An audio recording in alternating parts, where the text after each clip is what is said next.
everybody. Thank you very much. And today I'm signing two very important executive orders on quantum technologies that will strengthen America's place as the world leader in. We're doing very well with respect to the Hormuz Strait. We took in more oil yesterday than has ever gone through the strait. You probably see that. We have an oil gusher. The strait is totally open. You know that. And we're negotiating. We'll see how that all goes. But we have two things. We have an open strait, and we have a country that will never have a nuclear weapon. Will never, ever have a nuclear weapon. Computing is going to be a three-legged stool. It's high-performance computing, basically Moore's law in semiconductor manufacturing. And I think Iran, I can say on a sort of a different scale, is in its own way working out very well. Maybe it's hard to say just as well, but maybe almost just as well. And we're doing very well in terms of negotiating a fair and reasonable deal. One of the things that we are doing also, and it came up last night, is money that's being unfrozen is going to be used to buy food, and the food's going to be bought exclusively through the United States from our farmers. And corn, soybeans, all of the things they need are going to be bought from our farmers. So our farmers are very happy. I've had a lot of calls. They were very happy about that. So pictures of it. Well, can you release the photos? Because we've been asking for that.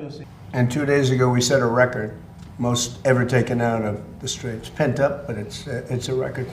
Did you know of my uncle at all? No.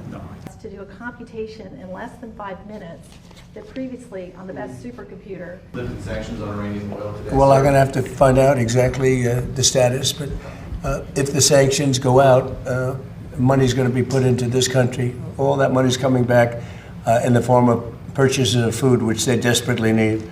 They have 91 million people. They can't feed them. So the money that we lift is going to go to our farmers, largely to our farmers. Can you ensure that the Iranians won't? It's, continuing to push America forward.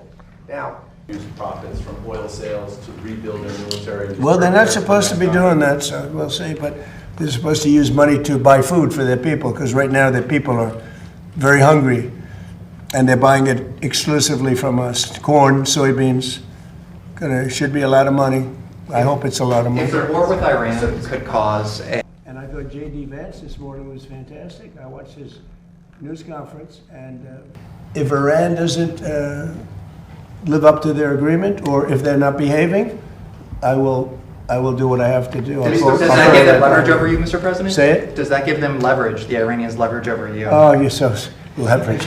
You know, somebody said fertilizer in the water. If you put fertilizer in the water, you get algae.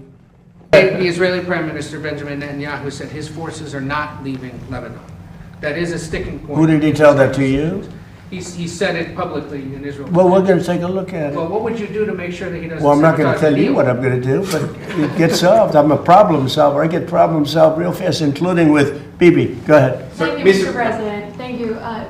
So we'll save in places, but we're going to do what's necessary to invest in the future and industries of the future. And with Israel and Lebanon, can you talk about what those mechanisms are, and are you in direct talks with the Supreme Leader? Yeah, look, here's the thing. As long as they respect us, I don't want to use the word fear, because that's an inappropriate word, but as long as they respect us, we're not going to have any trouble.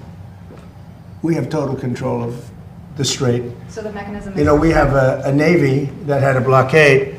I think the blockade was more impactful than dropping bombs, if you want to know the truth. It was like I said, they call it the steel wall. Nobody got through. Not one ship got through, able to go to Iran. They got through if we wanted them to go through. And we could set that up again in about 15 minutes. I would say, Pete, one phone call. How long would it take? Maybe half hour? They're ready to go right now if you need to. It'll be before we finish the meeting.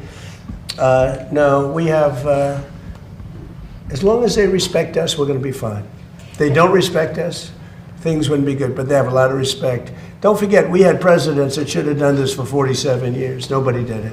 Obama gave them a road to a nuclear weapon. I gave them a wall against a nuclear.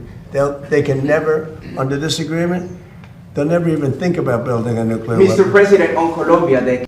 Asking for the investment in quantum computing, asking that the departments all work together. It's the 1-year anniversary of Operation Midnight Hammer.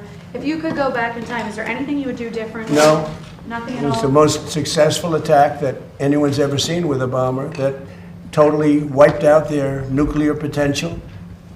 If we didn't do that, you'd have no Israel right now. Israel would not exist, and most of the Middle East would not exist. They were 2 weeks away from having a nuclear weapon. If we wouldn't have done that, Pete, they would have had a nuclear weapon. You want to say something about that? Yes, sir, I didn't, I wasn't aware it was one. Okay. Thank you very much, everyone. Thank you. Thank you very much. Thank you, guys. Thank you, guys. Thank you, guys.